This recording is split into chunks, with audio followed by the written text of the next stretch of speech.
video is a Bybit grid trading bot tutorial. I'm going to go over what exactly they are and how they work under the surface. What are we actually doing here? What are the risks? What are the potential benefits of this as well? How they actually work, and then how to go ahead and actually implement them on Bybit as well. So I'll go over that in this video. I'll leave all of the timestamps for each section down in the description. Firstly, we'll go over what exactly a grid bot is and how that works under the surface, what the computer system is actually doing here, some of the parameters that you might want to set with that, some of the pros and cons of it as well. So we'll go over that first. Also, if you don't have Bybit yet, if you don't have an account, I'll leave a link in the description. They give deposit bonuses up to $4,000 in your futures trading account. They also give other deposit bonuses as well. So just check that out by the link. Depending on when you're watching this, the offer might be different. But we want to go over what exactly a trading bot is and how it works. So there's really two main things to understand with a grid trading bot. First is the upper and lower bound. You can see those red lines here. And then in the bound, within the trading range, what is it doing? So firstly, when you're creating a bot, what you're doing is just telling it to trade, obviously buy low and sell high within a range. That's pretty much it. So anything above and below is not going to be traded. Now, the reason for this is because if you have a lot of capital that's spread out over a very large price range and you're telling the bot, hey, you need to save some dry powder for if the price moves down 95%, then the bot is going to not be very concentrated. And that means you might have a lot of capital that's being saved that just isn't being used. And so that's why you have these upper and lower bounds, is to try and concentrate your capital in the smallest range possible. And the reason for that is because obviously the ideal scenario is to put your entire life savings here at 97 and then sell it all at 99 and keep doing that over and over again. Now, obviously that doesn't work in reality, but that's an example of saying, if you have money, at prices that are way out of the range in terms of where the actual price is, then it's going to be diluted a little bit. So, that's something you can choose, or you can let the bot choose it, dependent on what it thinks is best from all the data it has. So that's how that works. Now, inside the bot, you have what are known as grids. And a grid is very simply a buy order and a sell order, obviously buy low and sell high. So you're going to tell the bot, hey, I want to buy at 98 and I want to sell at 99. And that's one grid. Now, that's really great, but obviously you can't predict the price. So what the bot does is just puts a bunch of bids at different price levels. So it might have a bid at 97, a bid at 98, a bid at 99, and a bid at 96. And the price obviously is going to move around here. So what it does is just refreshes these bids all the time. So let's say it gets hit at 98 and the price moves down to 97, and then you've bought another one. Now what it's going to do is obviously sell these as well. So when the price moves up to 97.5, it's going to sell the crypto it bought at 97. And that's a small profit, and that's known as a grid right here. So the 97 buy and the 97.5 sell. That's exactly how it works. Now, if the price moves up again, it's going to sell this grid right here. And that would be another grid that's gone through, and that's your profit.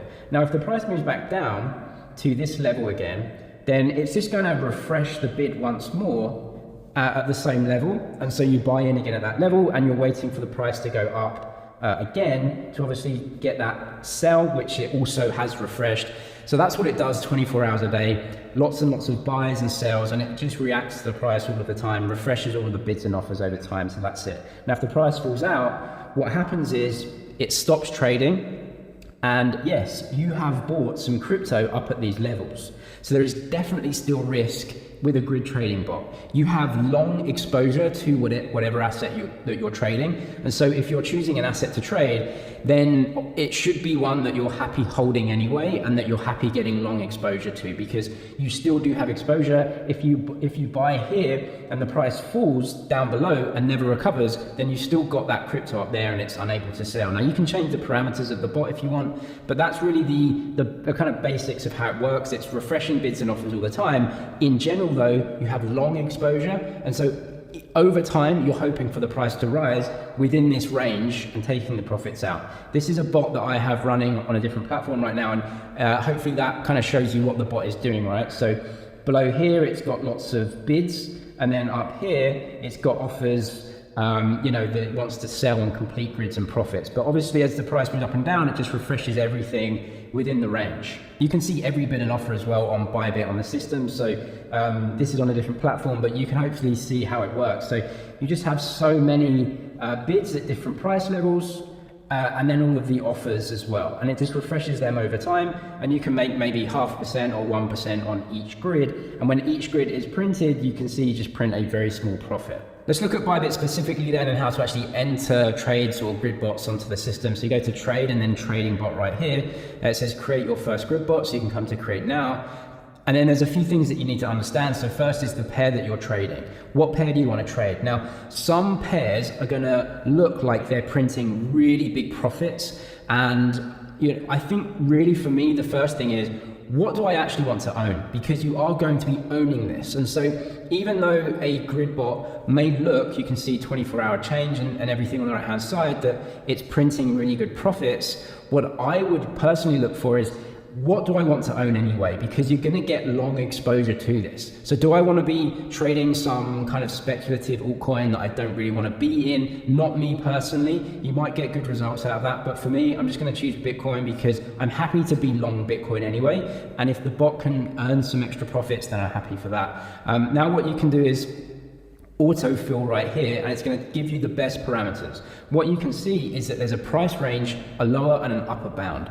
Now remember, the wider the price range, the more spread out your capital is. The shorter the price range, the more concentrated your capital is, which is usually good. But obviously the smaller the price range is, the more risk you have of the price coming out of the range, either up or down. But you can just press autofill here, and it's going to give you what it thinks is the best. And it obviously knows better than a human because it has all of the data. Now we can see number of grids. Number of grids is really important. The more grids that you have, the more the bot trades, and the smaller the grid profit per grid. So as you can see here, as I up the amount of grids, we've got 29 grids at the moment, and it tells me the interval, right? So between the lower and upper bound price, the grid interval is $235, and the grid profit is around 1%, so 0.93% to 1.26% dependent. Now, the more grids I have, you'll see each percentage profit per grid go down. So if I add this, you can see the percentage profit per grid goes down. That makes sense because more grids means smaller differences between each grid. And if I come down here, you'll see we have more percentage profit. Now, obviously the biggest profit is if you just had like 2 grids. I don't know how many you can do as a minimum right here, maybe 10. You can see the percentage profit per grid is obviously a little bit more. You want a good balance here between actually getting trades done and kind of trying to extract some profit out, and obviously just having too many. Now having too many is not good because you pay trading fees here just like you would normally, and so you don't want to just be trading all of the time and just paying so many fees. So I think the autofill is probably going to give you an idea, and then you can change that as to what you think is best. The wider the price range, the profit per grid is going to change as well. So if I put in a top range of say 50,000, you can see the profit per grid goes up because I've kept the grids the same, but I've just increased the price difference between the lower and upper bound. So autofill is going to give you a good idea of how it's trading, but dependent on how long you want the grid to last for, if the price goes up above 25,000, the grid bot's going to stop trading, and so you may have to edit the bot or start a new bot. So just keep that in mind. When you are actually creating. This is just from your spot account, so we're not trading futures here or anything, it's just a spot grid trading, and then just press create now. And what it's going to do is enter all those grids. It's also going to buy you some Bitcoin at the price level, whatever it may be at the time. So you're going to have a long position in Bitcoin here. Let's say the Bitcoin price is 20K right now. It's going to enter an initial long position at 20K, and then also keep some US dollar tether around just to kind of buy lower as well if the price moves back down. I think the main thing to know about a grid bot is that you need to be happy holding whichever asset that you're trading. So for example, if you look on the leaderboard, you'll always see some crazy altcoins have the most APR, for example, 6,000% APR. The problem is this happened before you were trading it. And so this isn't going to continue, right? Now, what this means is over the past week or so, there has been a crazy volatile move in one of these assets. It just happens to be Dogecoin at this point. You just have to think long term and think, is that going to continue? And it's a long bias bot. So you need to be happy that whatever you're owning is going to go up over the long term, because you have to obviously sell the grids that you're trading. And if it just is down only, then you're basically long that. So I think the high APRs are obviously commensurate with the amount of risk that you're taking. It's always a crazy altcoin that pumps up randomly, and you're just lucky to be in the bot. Really, for long-term investors or people that have portfolios anyway, you either treat that as just a risk part of your portfolio, or potentially you say, I just want to actually just hold Bitcoin or Ethereum anyway, and so this may get a little bit of extra APR out of it from that. So hopefully that kind of explains a little bit why these APRs, they're a little bit misleading. It's like, do you actually want to own Dogecoin over the long term? And, is the grid bot actually going to, really make money over the long term, or just randomly make money on a pump, and then, the price comes down and you don't want to get in late? This has already occurred. So that's something I always think about. In terms of getting the grid bots open, you can see them here. Your active bots are just given to you very simply there. You can change them around and delete them. You can see the profit of each bot, or the loss as it may be, the kind of total APR and what it's giving you. If you want to, just terminate the bot and end it, you can do that right here.